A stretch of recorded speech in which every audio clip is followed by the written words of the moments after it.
Hello, everyone. Hello. Uh, yeah, welcome to the library. I'm quite sure you don't think of the library as a noisy place. Usually it isn't, but they have set up this space for us to have our anniversary launch. So my name is Chin Yi, and I'm your host for today. So maybe let me give you a little bit of the overview of how we came about to do this. This is the NIE 75th anniversary book launch. And actually what happened is that, there are so many colleagues who have published so many books. And normally we don't have the occasion. Maybe if we are lucky, we see people in our department and we know what's published within our department, but we don't get to see the other authors. We don't get to celebrate all this work that has gone into the work. And really, when my team and I started putting all the books together, really there is such a depth and such a breadth of work here at NIE across different fields. There are scholarly books, there are teacher guides, there are monographs, edited collections, creative work, so many things that NIE is doing to contribute to the local, regional, and global ecosystem through our publications, making an impact in education and beyond. So if you look behind, there's a little exhibition over there. So you can see some of the books that are available in print and online. But what Stephanie from the library has also done is that she has curated all the books. So there is a lip guides. And if you go to this lip guides, you can actually find all the books that have been published in NIE between 2024 to 2025. And this is an initiative that we hope to continue with, having the books posted online so that anytime you feel like saying, oh, what has been out recently at NIE, can I check out some of my colleagues' work? You will be able to find it quite easily. Now, I would also like to thank the team for putting all this together. May and Deborah, where are you? Okay, May and Deborah from the library, Aisha from the Office for Research. Thank you for doing all the planning and for all the work. So as punishment for making them do this work, I'm up here today to do the emceeing. But I would also like to thank the library team and the Office for Research team. I mean, there's the main committee, but nothing happens without a whole group of people behind it. So can we give a round of applause to the team? Okay, so we're going to move on to the event itself. The event is in two parts. In the first part, we will have a book launch and we will celebrate the launch of all these books. And in the second part, we will have a panel discussion where some of the authors will share about their different books and how they came to do it. For those of you who may only have signed up for the launch, I invite you to stay on for the panel discussion. Our guest of honor today is Director Liu Wen-chia. She's here to present the certificates, but before that, may I invite her to share a few words? Wen-chia, please. Thank you, Chin Yi. Okay, very good afternoon, colleagues. Okay, allow me to just read some things that I scribbled together, okay? Today we are gathered here to celebrate a remarkable milestone in the history of NIE as we commemorate the 75th anniversary. This is not just a celebration of time. It is a tribute to the dedication, passion, and commitment that have shaped our institute into a beacon of educational excellence. Okay, as we stand here today, we reflect on the profound journey that NIE has undertaken from its humble beginning as TTC, okay, all the way to NIE now in this beautiful campus. NIE has consistently upheld its mission to nurture and inspire educators and leaders who will shape the future of our society. The contributions of you, our faculty, alumni, and students have played an integral role in our success. Each of you has contributed to the vibrant tapestry of our community, fostering an environment of innovation, inquiry, and collaboration. Together, we have explored new frontiers in education, embracing change, and adapting to the evolving needs of learners. As part of this celebration, we are excited to launch, don't know whether you heard, Chin Yi, do you know how many books you are launching today? How many? Books. 3 books. Any other guesses? Any other? I was hoping for 75, exactly. I was hoping for 75. No, we don't have 75 books. We have 42 books. Yes. You didn't hear wrongly. 42 books. I have to say that when I was first told, I think initially when Aisha told me it was 30-something, I was very surprised. I didn't know that we have 30-something books, but eventually it became 42 books in just 1 year. And because we have 42 books, can you imagine how difficult it was for me to write this script? Because usually for a book launch, you have a few books and they all are around one theme, but definitely this is not the case. And this really reflects what NIE is. You know, the diversity in thoughts, all our different expertise, our fields. There are people who, I think as what Chinny has mentioned, there were monographs, there were novels, there were practical guides and so on. Okay, so for the authors and editors here, I tried to be very creative and try to cover as many. Okay, I cannot cover all 42. I really couldn't. If I spend another day, maybe, but I don't think you want to sit here for so long. So I am going to try and mention as many as I can in the next 5 very long sentences. Okay, so you try and identify and somehow guess, okay, is my book linked to this?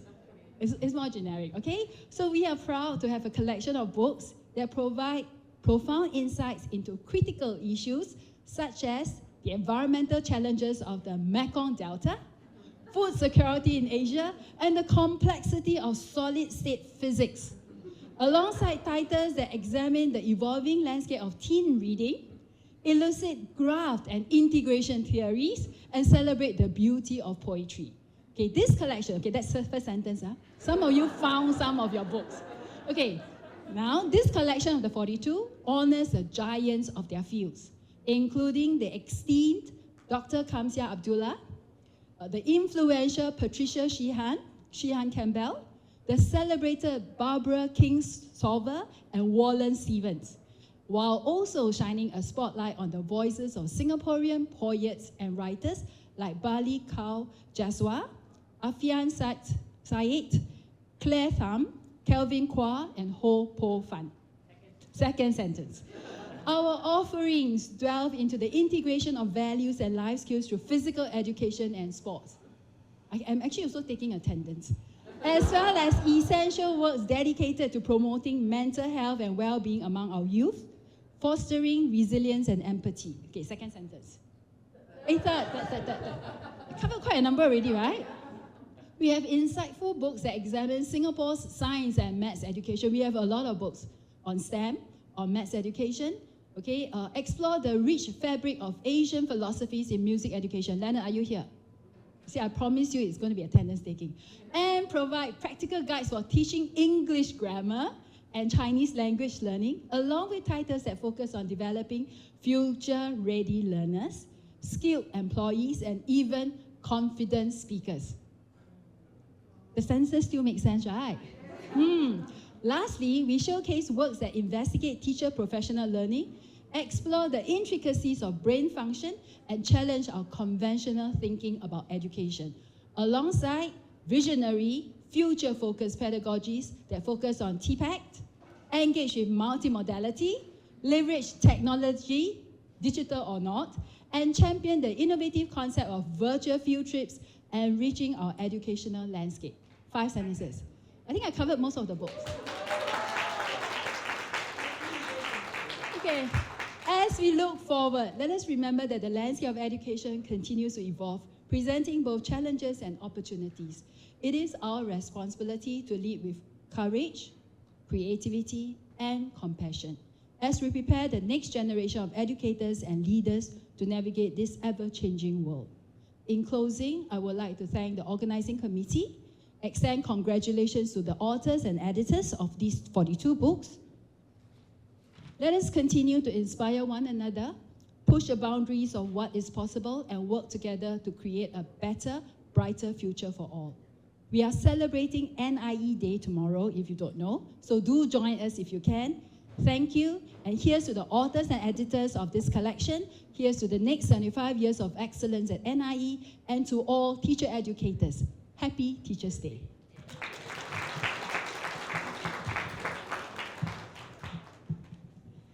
Thank you so much, Wunxia. I'm going to invite you up to give the certificates in a while. But before that, actually, our first book is Developing Future-Ready Learners for a Global Age, Pedagogical Innovations in Singapore. And since you can't present a certificate to yourself, I have here a certificate that is signed by Trevina Kang and Paul Lincoln, NIE75 Committee Co-Chair. Trevina, I know this is not planned, but could you give this to Wunxia, please?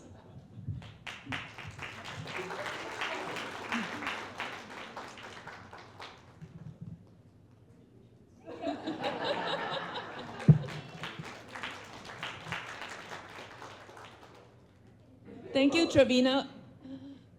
Wunxia, if you could stay, may I invite Associate Professor Suzanne Chu and Associate Professor Chua Bi Ling, who are also co-editors of the book, to receive their certificates. Bi Ling, Suzanne, please.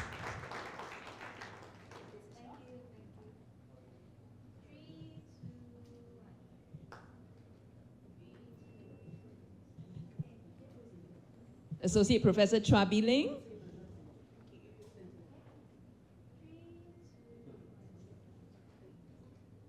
For the next book, we have Associate Professor Sita Lakshmi and Dr. Rosalina Rawi for ALC Annotated Bibliography.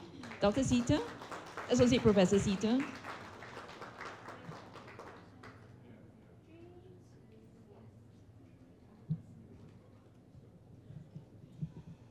Dr. Rosalina, and for two books actually, because Dr. Rosalina has also another book, which is Seeding Nobility, a festschrift for Kamsia Abdullah.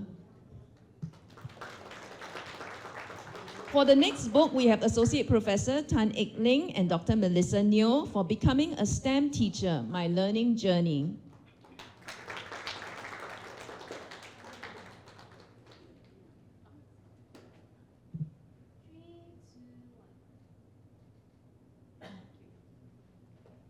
Thank you, Dr. Melissa Neo.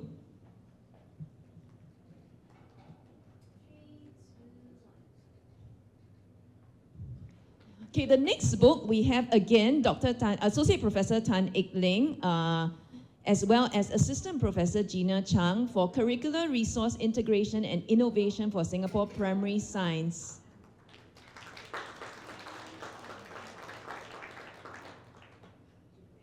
Thank you. Assistant Professor Gina Chang.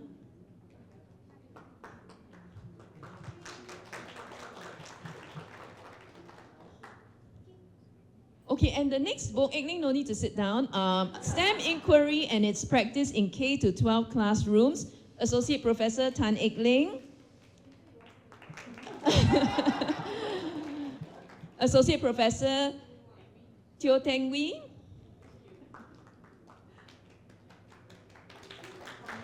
And Assistant Professor Gina Chang.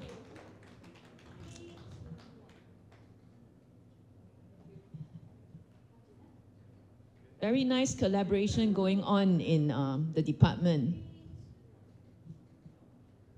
Thank you. And the next book we have Victor Lim Fei for his two books on multimodality, Designing Learning with Digital Technologies and Designing Learning with Multimodality in English Medium of Education Classrooms Across Asia. Next, we have Associate Professor Wang Qiyun on Designing Technology-Mediated Learning Environments, Perspectives, Processes, and Applications.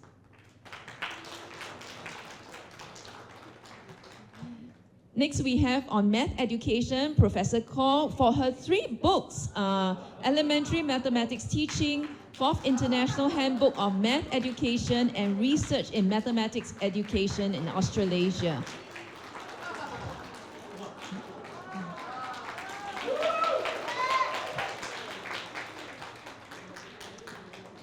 I was told that she is the first Singapore editor of the Fourth International Handbook of Mathematics Education. We are on the world map. Next, we have Dr. Lee Ai Noi and Associate Professor Ni Yu Yan for Future-Oriented Learning and Skills Development for Employability.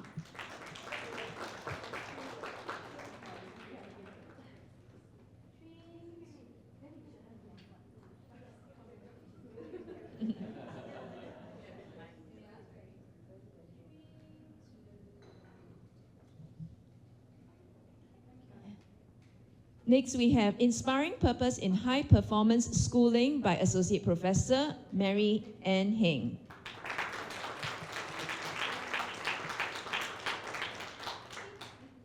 Okay, moving into the humanities, the Mekong Delta Environmental Research Guidebook by Associate Professor Edward Park and Dr. Tran Duc Dong.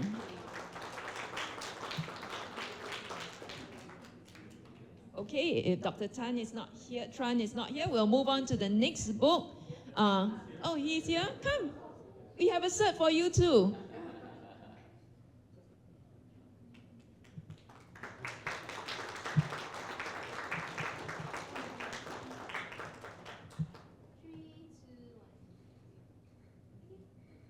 Thank you. Next, we have Professor Rebecca Ang for Promoting Children's Mental Health and Well-Being.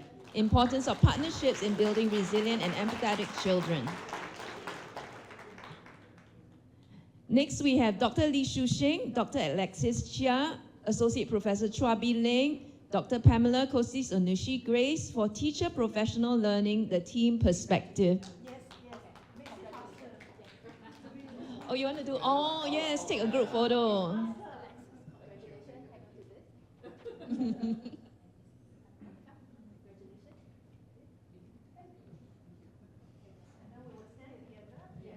Yay for teamwork.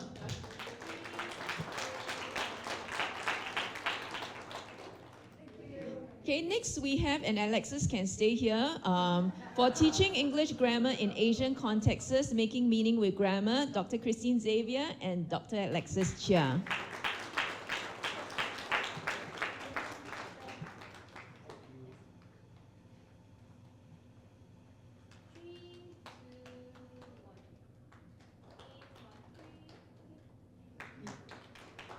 Assistant Professor Ian Tan for Understanding Barbara Kingsolver and Wallace Stevens and the Contemporary Irish Novel.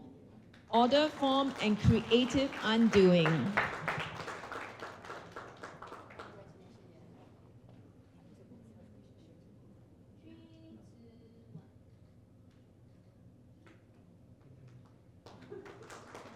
Professor Chen Wen Li for Unpacking Technological Pedagogical Content Knowledge for Classroom Practice, the Singapore Experience.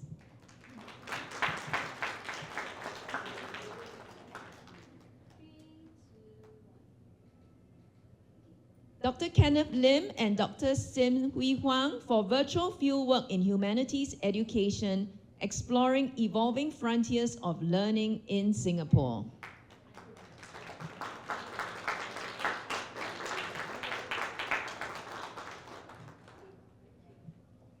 Assistant Professor Ann Ang for Waves Rising, Collected Works of Hopo Fan and Responses.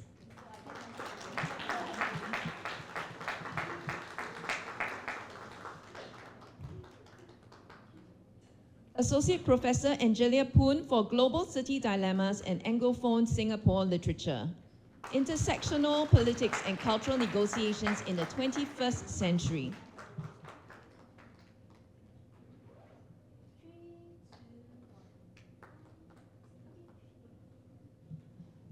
Okay, and next, Associate Professor Lo Chun Yi, that's me, and Associate Professor Angelia Chua for Little Things. Oh, Poon. Sorry. An Anthology of Poetry. It's our second edition. Okay, and I have another book. We might as well do it together. The Reading Lives of Teens, Research and Practice. Thank you very much. I heard that.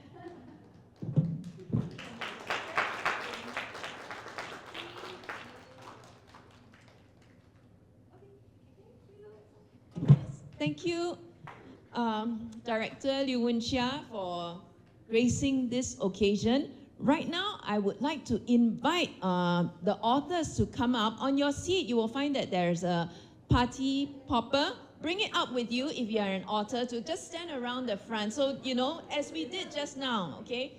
Guests, please stay where you are, but get ready your party poppers.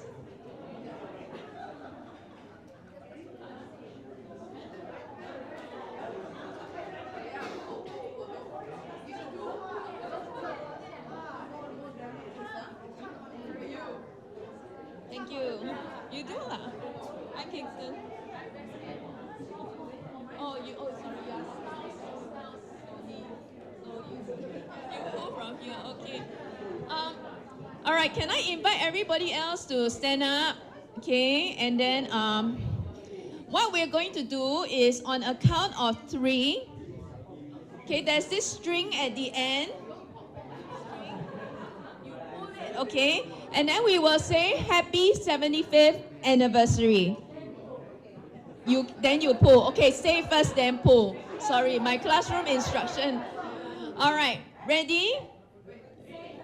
Say first, say first. Okay. Okay, 1, 2, 3. Happy 75th anniversary!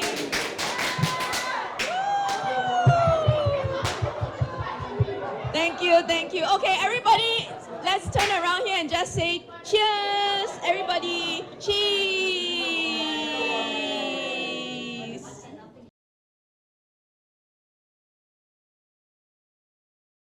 Sharing that everyone has. On the panel, I have 4 panelists. I'm going to introduce them one at a time before they present so that, they can talk about what they have done. The brief was this: spend 5 minutes telling us something about your book or your books that would be interesting to the people who are here. And then we'll be opening it up for Q&A. And there are many authors here, so please feel free to share with us as well your experiences. So first up, we have Professor Rebecca Ang, and I'm going to invite her to share about her book process. It was very interesting for me to discover when I had a conversation with Rebecca. For those of you who don't know, my first introduction to Rebecca was actually when I was attending a library workshop and they were showing a sample Google Scholar page of somebody who had this really extensive citation. I said, who is this Rebecca Ang? How can I be like her? So I know she publishes a lot of journal articles. But I think she'll have an interesting story to tell you about her books. So over to you, Rebecca.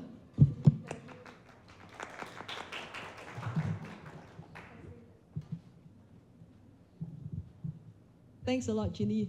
Don't make me embarrassed lah.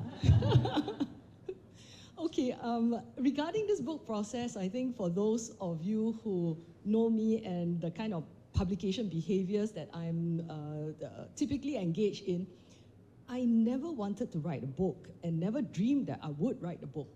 And so this whole book process and this book journey is it's a first for me, for a scholarly book.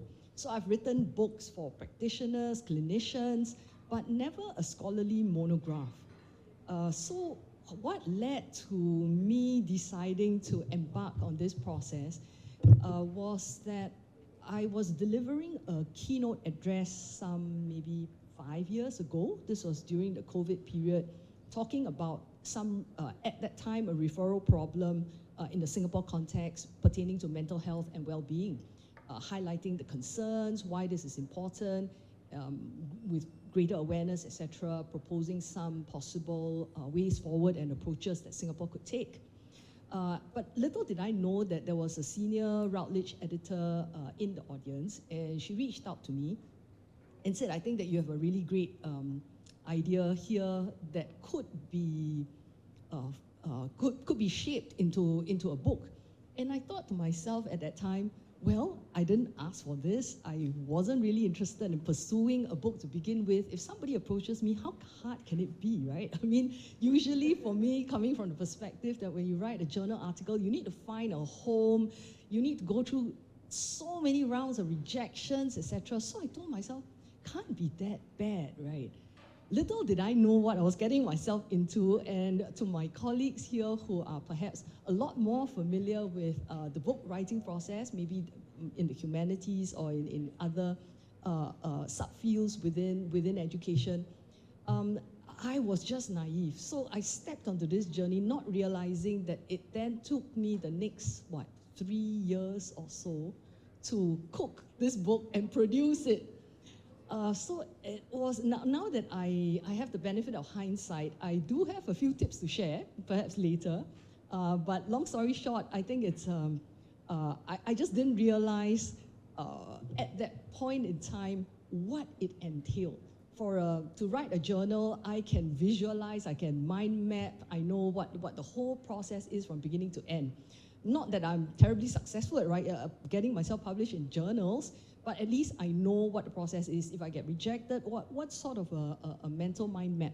But I didn't have one for the book process. So I kind of stumbled on it, and now that I have embarked on this, yeah, I'm happy to share a little bit more later.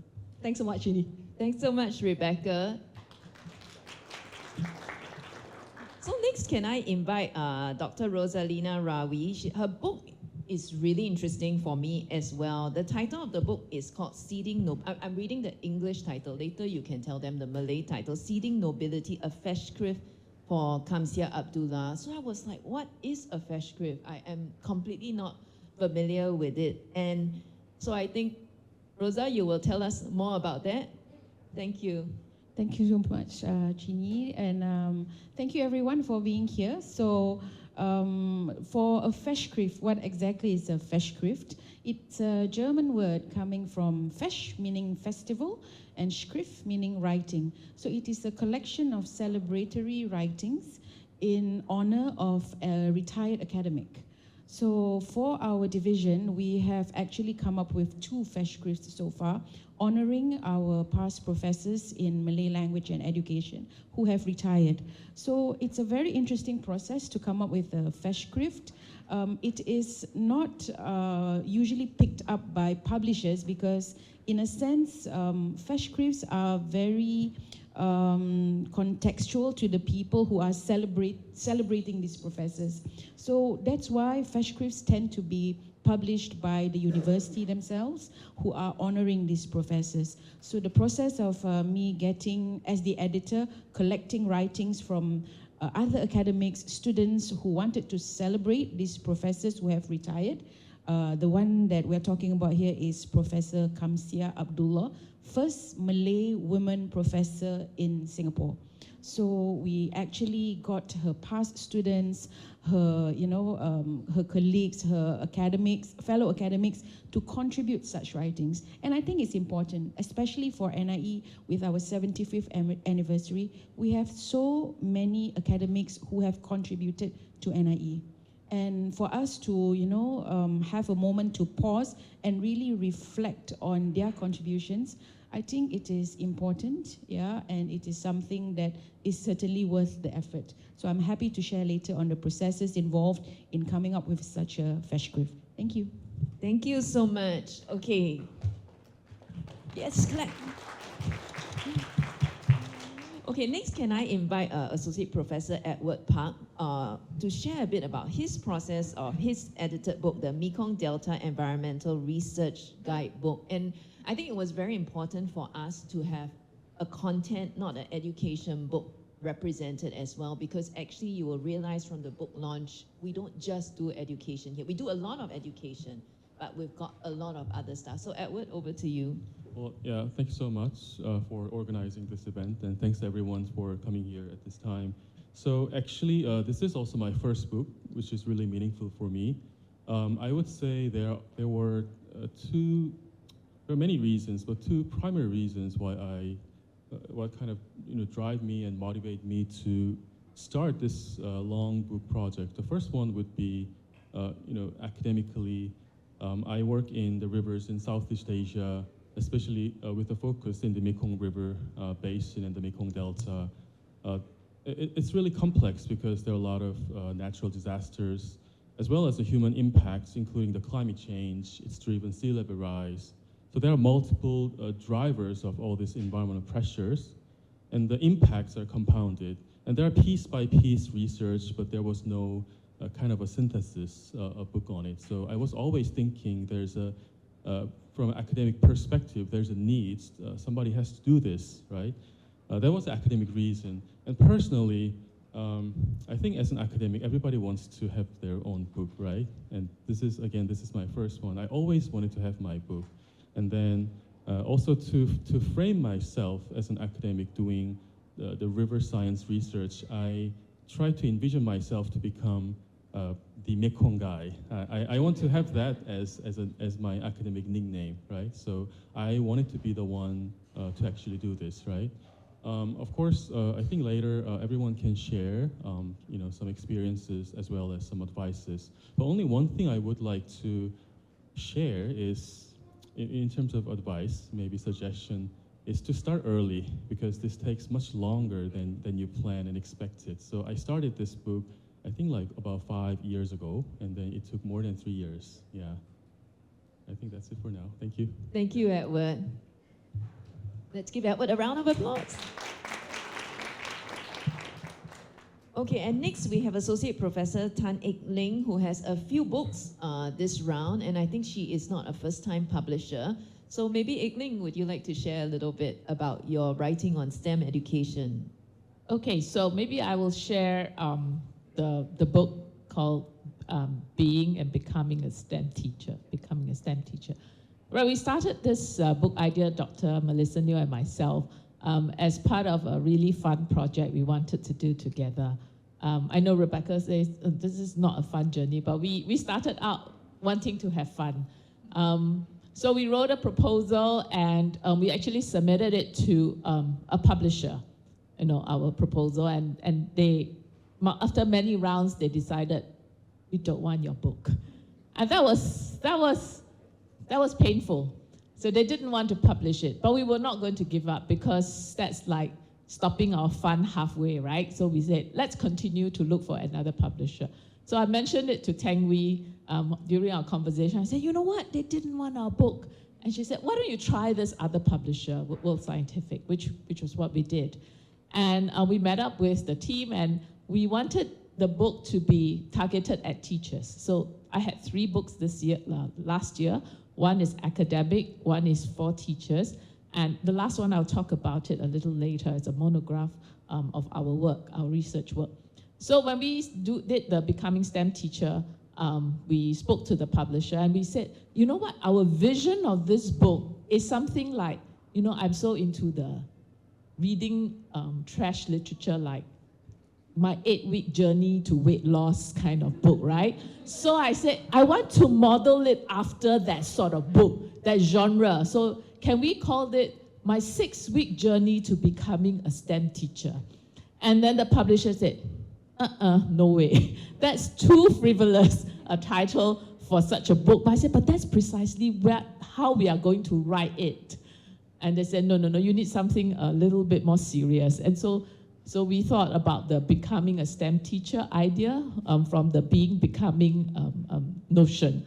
And so we wrote that book together, and we wanted a lot of our kind of special ideas inside the book. So the book also has like QR code, where if you scan it, it brings you to videos of me telling them about certain ideas. If you scan other QR codes, it leads them to ready-made resources like the worksheets and all that. So it's really an all-in-one sort of teacher professional development book.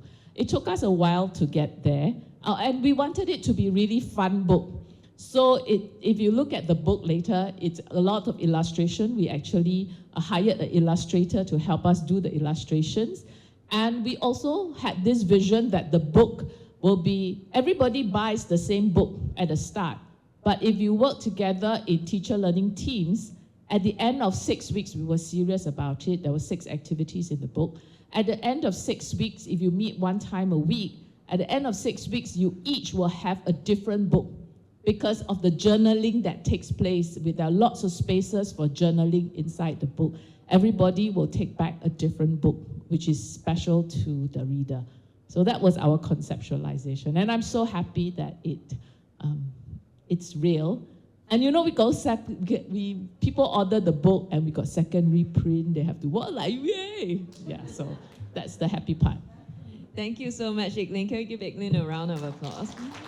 Okay, so I'm just going to ask one question, and then after that, I'm just going to invite the audience to ask whatever questions you have or to share some ideas. So actually, my first question, the question that I have is, you know, it's really nice when we see the book, it's all published, it's done, but all of you hinted to some pain or some struggle or some time. So maybe if you could share one or two challenges that you dealt with in the creation of your book.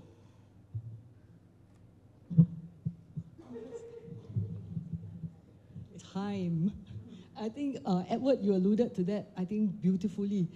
We need to start early and plan for a longer than intended journey.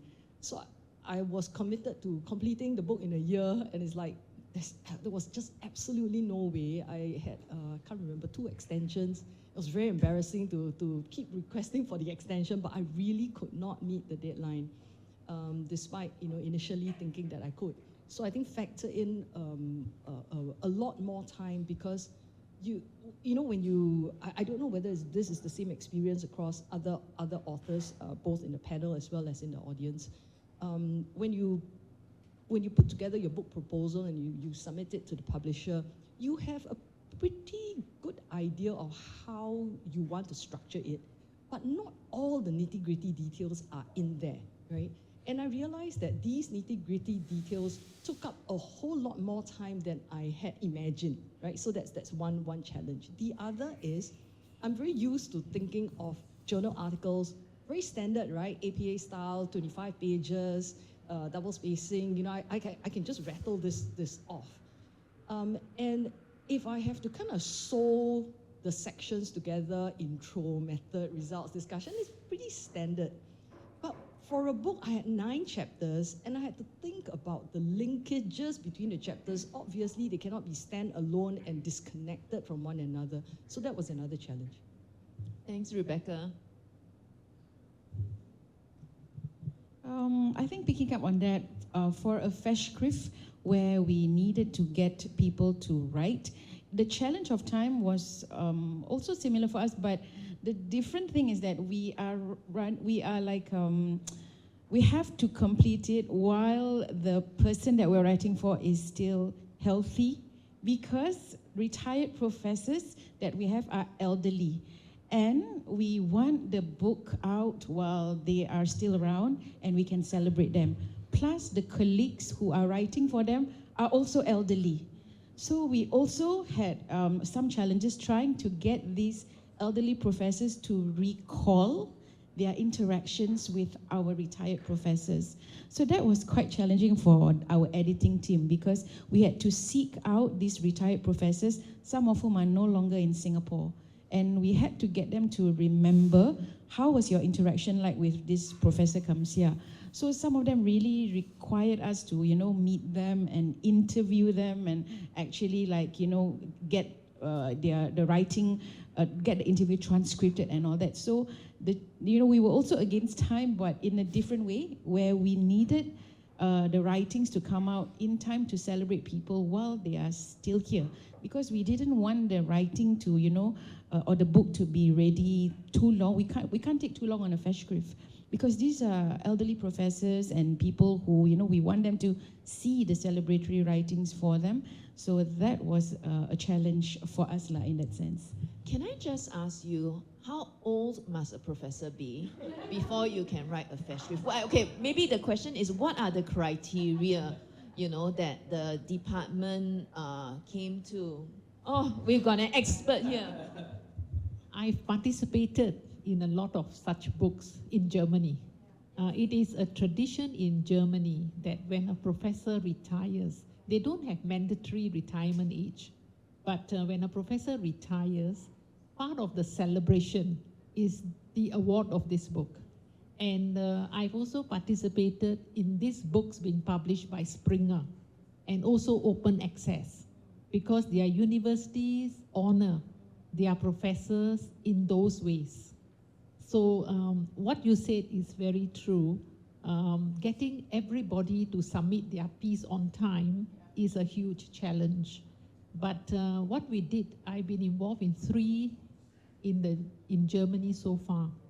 What we did was we actually talked to the person who is retiring first, to ask, to give us a list of all those people who are very dear to him or her, and then do this. So I don't see this tradition in Asia so far, but I'm actually very happy to see that in your Malay language department, you have done it, and congratulations. Actually, it's so true. We began the whole journey with an interview with the professor. But even that was a very long interview because they need time to recall all the people. And actually in the list that she gave me, there were some who had already passed on. But, so we got a list and we reached out to everybody that we could because it was important to her.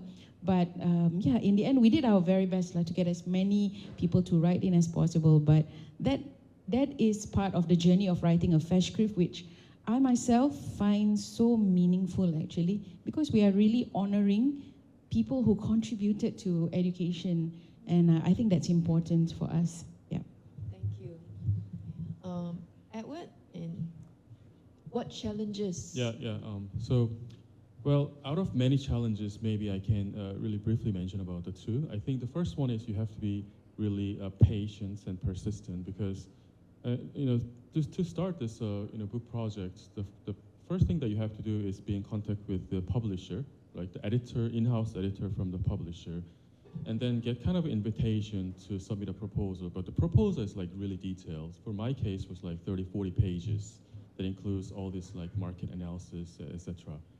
So that takes already like 4 to 6 months. So by the time we submit it, and then once we submit it, we get a review by the publisher. They have a team, also external peer review, right? So by the time we get this review back, already we're very tired, right? It's been already like 1 year, yeah.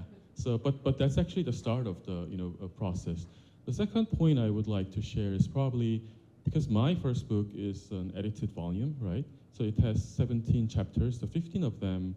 So 15 of them are written by different contributors, right? So at the end, along the way, it became more like a human manager because everybody is busy, and they're not my employee, but most of them are my colleagues, right? In different universities in different countries. So I cannot push them too much, but I have to push them, but still being respectful. So there were actually a lot of stress going on. So I mentioned earlier briefly, but then I kind of decided to go with a monograph that I can, be the sole author of probably next time. Yeah. Anyway, those two I probably wanted to mention. Yeah. Thanks. So you chase yourself next time. You don't have to chase people. Thanks, Ik Ling. I think from my writing over the past year, so if you are authoring the book by yourself, you have all this time pressure and discipline issue with yourself. One of the books that we wrote about STEM inquiry was a 4-author book, right? We co-authored this book with Tang Wee, Gina, and Ban Heng. I think one of the key challenge with that book was we each wrote different sections of the book in our area of expertise. So the challenge was how do we make it sound like it's the same thing, right? So the tone, the style of writing needs to be standardized. And that sounds easy, but it's actually really hard. Sometimes when we read somebody else writing, it's like, maybe I should just rewrite this whole part. It's probably easier than to try to change this bit. And so I think that was a key challenge in a multi-authored book. It's not an edited volume, so it has to have a consistent style throughout the book. Yeah. Thanks so much, Ik Ling. Okay, so maybe if I can just open up to the audience for questions.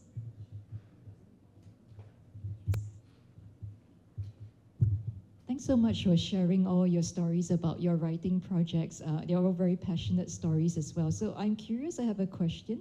If you had a dream reader in mind or a dream audience in mind that you would want your book to go to, who would that be? Thanks. That's Anne's interesting question. Hello, yeah. Well, thanks for a very important question because I have always clear thought about this. To who are going to be the audience? I always say whoever from academia, the industry, governments, any any sectors who is interested in, for my case, the Mekong Delta. So who's going to first encounter this, and who wants to. So I want this to be kind of a textbook. Who wants to start anything in this region, and then my book will be the kind of a reference figure. So everybody have to go through this. This was actually the objective, for me. Yeah. Well, thank you. Thanks, Edward. I think it's quite helpful to have the Mekong guy kind of thing to guide, you want to learn more about the Mekong, read the book from the Mekong guy. Yeah, so. That's a good nickname. Yeah. Yeah, I just wanted to respond to Anne's question, right? I think my first thought would be automatically, of course, academics and graduate students, right? So academics, graduate students. But at the same time, I'm torn because parts of my book would appeal to clinicians, to practitioners, because I do mention the various sectors in Singapore and how we can work together, right? So you have the social service sectors, you have the education, you have the health sectors. And so I think a chunk of, for want of a better word, practitioners would be able to appreciate the book as well. But primarily, I would say academics and graduate students. Thanks. So for a Fashcraft, of course, the person that we want to really enjoy the book is the person we are honoring. Yeah, that's our first and foremost. So that was our main target at the end of this, to have Professor Kamsia be honored by our writings, which she was. And during the launch of her Fashcraft, her whole family came down to the grandchildren, all getting to see her contributions.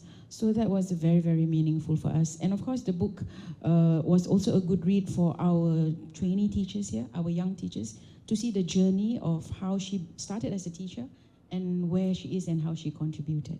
Yeah. Thanks. Rosa, you also have another book with Sita. So for that particular book, how was it different? Who was that audience? Was that an edited book, or was it a book like Ikling's book where it was multi-authored? So the other book is an annotated bibliography. This one was a combination of it's a compilation of writings that have been done by my department. So they actually compiled all writings that have been done by the Malay language, Chinese language, and Tamil language professors and lecturers, and everything was compiled into one book, annotated, so that we could reflect on actually all the hard work that we have done in like the past few years. So that was us collaborating within our department, so everybody was involved in that one. Nice. I mean, it's very communal. I find that the work that you're doing, it's really bringing the community together. Yeah. I think that's the unique thing about the Asian Languages Division, because we are really three in one. We have three different language groups that really synergize and work together. So our projects tend to be very, in a sense, communal, like what you say. And, we really look at each other and, see where we can support one another. Thanks. Ikling. Thank you, Anne, for the really good question. Who do we want to read our book? I think that decision was, it's not an easy one to make. All the book proposal will make, who is your target audience, right?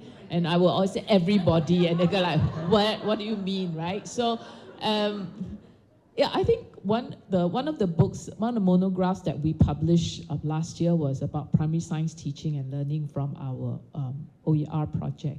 And when we were deciding who to publish and who are our target audience, we thought long and hard, because as an academic, I want it with a tier 1 publisher, right? But my colleagues from MOE were saying, but it means that teachers will need to buy the book to access the wonderful stories we want to tell. And we do want more people to read. And so at that point, we decided the first book the monograph would be published by MOE and NIE, so that it's freely available to our target audience. At the same time, the data set is rich enough for us to have another book that will be published by a tier 1 publisher, and from a more academic standpoint. So I think that would be targeted for academics. So that decision of target audience is an important one to me. Yeah, can you tell me a little bit more, because I think that's really interesting. Like, how do you negotiate the time between, like, you know, you talk about the tier 1 publication and the publication that is like teachers can use, right? We are constantly being asked about impact, and then but we're also being asked to look at our publication. So how did you negotiate that? How do you manage it? What drives you to do, say, at least the teacher one, which isn't counted? Well, I think it's counted, but you know, for appraisal, it's still counted. Sorry, I'm speaking. It's counted. It's counted less. Counted differently. Okay. I think I had internal struggle with that as well, because it's data that I could use it for another publication. But I think I really want to be true to the work that I do. If this was intended to grow our teaching fraternity, our primary science teaching fraternity, I do want it to be accessible to the primary science teachers. And so with that picture in mind, okay, I always tell myself, I shall not subject myself to the tyranny of the appraisal system. I shall do what is right. So I think that was a lot of self-talk for that. And so, yes, so that's why we went with let's make this widely accessible. And I think our decision was the right one, because at least many people were accessing our monograph, and we're very proud to share it openly as well at conferences, and they didn't have to pay to access our thought processes and the findings that we have. Yeah. Thanks so much. I think it's really great, like, you know, that we're talking about work that really runs a different spread. There's work that is very scholarly, academic in the tier 1 journals. There's also work that is not tier 1, is not scholarly, but is excellent work and has an impact in very different ways. And I do think that as the community here, when we talk about NIE impact, that's very important stuff to think about. Maybe I just open it. So now we just want to kind of share with you information you may not have access to because it's not being part of this 2-year catchment, right? I think MME was the first AG to win a programmatic research grant many years ago. And like ICLING, we had so much data. But we felt that our first duty was to the teachers out there who participated in the project. So we launched the free monograph, 12 questions for maths teachers, the way MOE wanted us.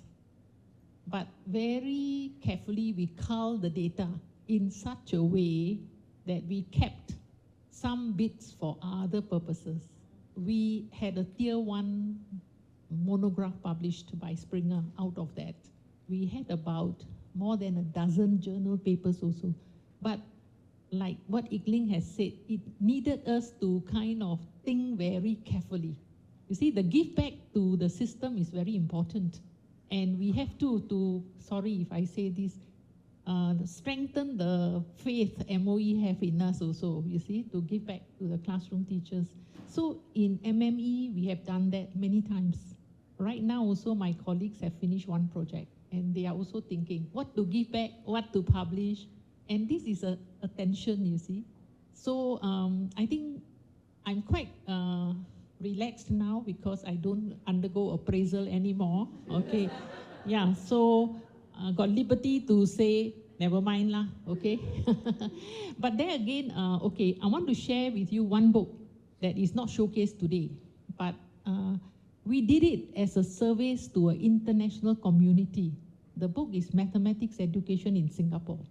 There are 25 chapters in the book, and the whole of MME is involved in writing that book. Why did we do it? Because we in MME were very tired of people always asking us questions. Hey, what do you do in Singapore? How do you do, you know? So we decided we are going to publish this book. And now when people ask us these questions, we send them the title of the book. And they can go to Springer and download, or, you know, the university can help to download. So we call it a one-stop resource on mathematics education in Singapore.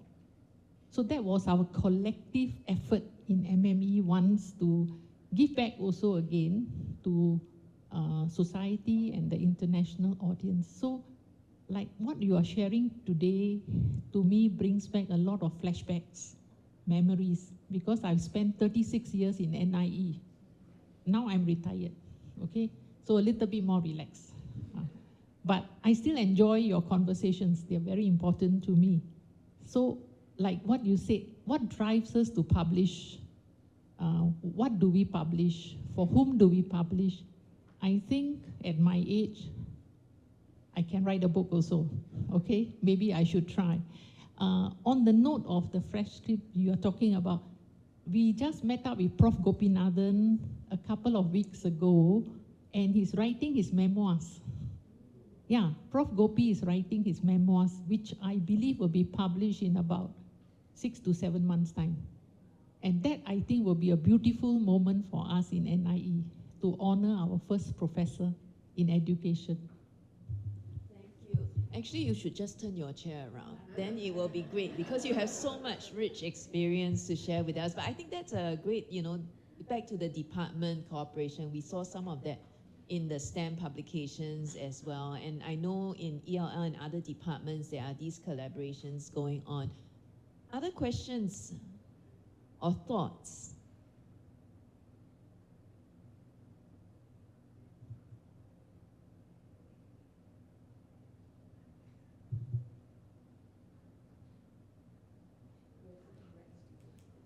Grad students, any questions? You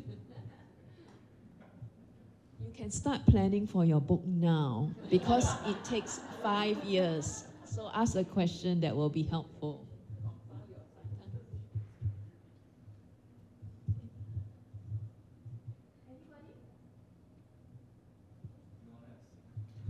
If no one has, I can ask one. I know for some of you, like Edward, it's your first time writing a book. I wanted to ask, since many of you shared that it's a challenging process, what were some of the things that kept you going through some of the challenges that you faced?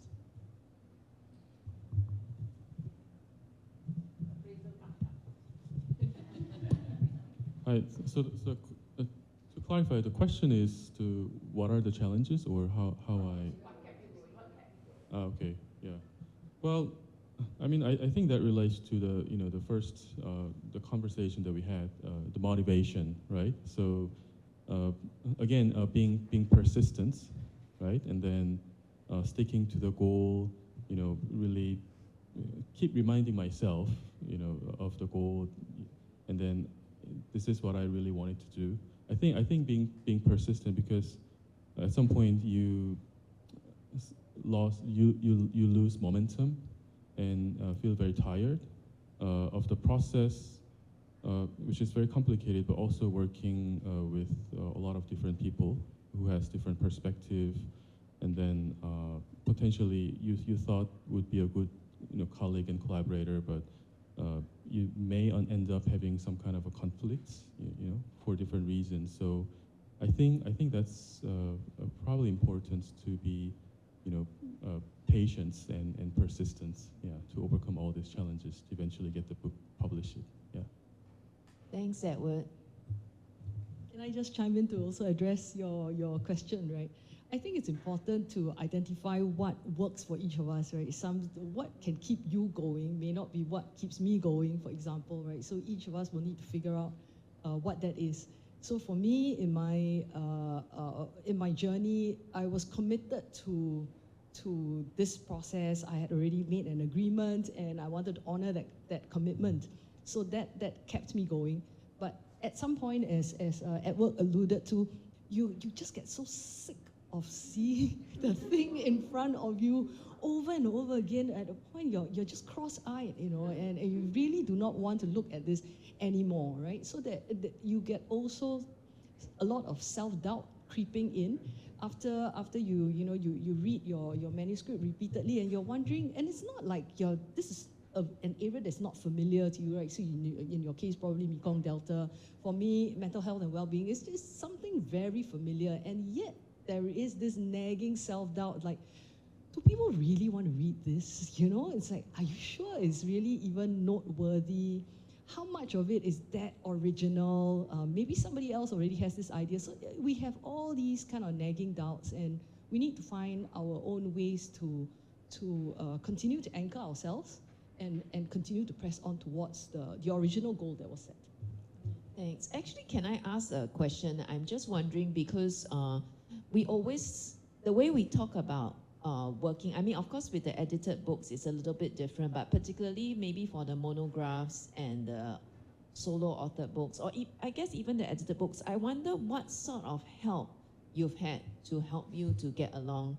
Let me give you an example.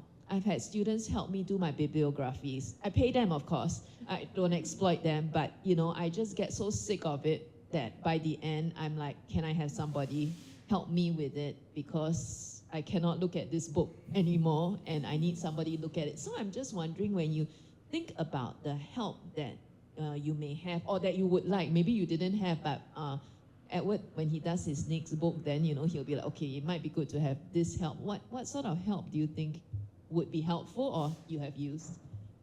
I think personally for me, I worked with co-editors whom I knew I could get along with and would enjoy the same journey with me and have the same purpose, like we would agree on the same purpose. And I think that's important because a lot of times, like what Rebecca was saying, sometimes you have to keep reading the same thing over and over again until you're cross-eyed.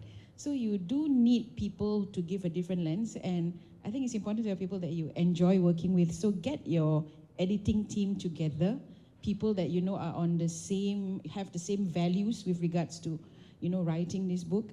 But I also want to say that for me, because my main area is actually assessment. This writing flash scripts and all that was actually a good distraction for me, because aside from writing journals and writing book chapters on assessment, I could write something that was not related to my actual field. So I enjoyed writing something which was a distraction because it kept the creative juices flowing. Aside from writing this, I also indulge in writing short stories, writing poetry. I think it's important as academics to not be overly focused on just writing in that academic field, but to explore all other areas of creativity that we have. But maybe we never give the time to do it. So this was a wonderful opportunity to do that for me. Ginny, to your question, I wish I knew. So looking back, now if I had to do it all over again, say for example, references would be something I would need a lot of help on, but yeah, I just regrettably did not get additional help. Yeah, so now thinking back, I really should have. I think what keeps me going and what will help in the process is really having critical peers and critical friends. Sometimes going through my own manuscript, I just fall asleep. And then I go to Seng and say, I'm even bored with my own writing. Why would anybody want to read it, right? It's like, really is what's so boring? Like, how do I make it interesting, right? So getting a critical friend to read it and say, yeah, it's really boring, or no, this is how you can change it to make it, or this is a point that you haven't made very clear. So having a critical friend and really a very supportive team of people to work together to bounce ideas is so important. So all these very supportive people are seated there, right? Yeah, and yeah, I think that makes the writing journey a lot easier. For all the grad students who are here, writing a book is very much like writing our PhD thesis. Every time I start writing a book, I go like, I just need one PhD. Why am I doing this, right? Why am I doing this again and again and again? I always remember my supervisor, Peter Freebody, was my PhD supervisor. And I've asked him this, and that was like many years ago, and I still remember. I say, how do you survive academia? Because every day you wake up, you've got something to write. You've got some problems to troubleshoot. And he said to me, that's precisely what keeps me going. I wake up every morning and go like, I've got this piece of data that I haven't analyzed. I'm so excited. And as a PhD student, I looked at him, you can't be real, right? But he said, I dread the day when I wake up and I've written everything I want to write. And I've analyzed all the data, and he said that will be the end of him. And I thought, actually, that's really wise words. What keeps us going is every day a new discovery of where your weaknesses are and where your strengths lie. So, yeah. Thanks. I mean, that's a new perspective that I will take to looking at my data. Instead of saying so much data, not analyze. There's so much data to analyze. Yay! Okay. All right, so now I'm just going to ask each of the panelists, maybe, after listening to each other and also sharing, to share just maybe one last thought. It could be just a tip, in terms of the writing. You've shared many since, but we'll just maybe round off with everybody giving just one last tip, one last thought to share with all the audience who's here. And of course, after that, we can just hang around for a while more, go get some coffee, and chat with those who are able to stay on as well. So maybe, what is one last thought or a tip that you would like to share? Oh yeah, thank you. So, among many challenges and different ways to address and cope with all this, I think still being persistent and then not forgetting what you really wanted since the beginning. I think that's probably the most difficult part, because along the way you really get tired at some points, and oftentimes you think you really want to give this up and kind of lost the goal, that forgetting why you have started and what's the goal. So I think that would be the my suggestion, and also start early, because it will take really long. Yeah. Just one last thought from me. Go with your passion, go with your interests, and that will take you very far, whether it's a book or a journal article. I think for me, I'm happy that we've put out the idea of writing fashscripts, and I think it is something that we should think about and intentionally, purposefully think about writing for the purposes of honoring our educators. I can't remember the source, but I think it was some last lecture or something. And this stayed with me every time I want to give up. So this is to you as well. For those who are thinking of giving up, the person who eventually gets published is the person who persists. It's almost like you are drowned in water and you need to come up for air. With that kind of desire, that will be the person who will eventually get published. Thank you. Wow, thank you so much. Can we give a round of applause to our panelists? Thank you, Edward. Thank you, Rebecca, Rosa, and Ikling, for sharing your wisdom with us. So for now, I think I will have to invite you to go back to your seats first, and there will be a QR code. And may I invite the audience, before you take out your bags to leave, to just give us some feedback on the event. We would really appreciate it.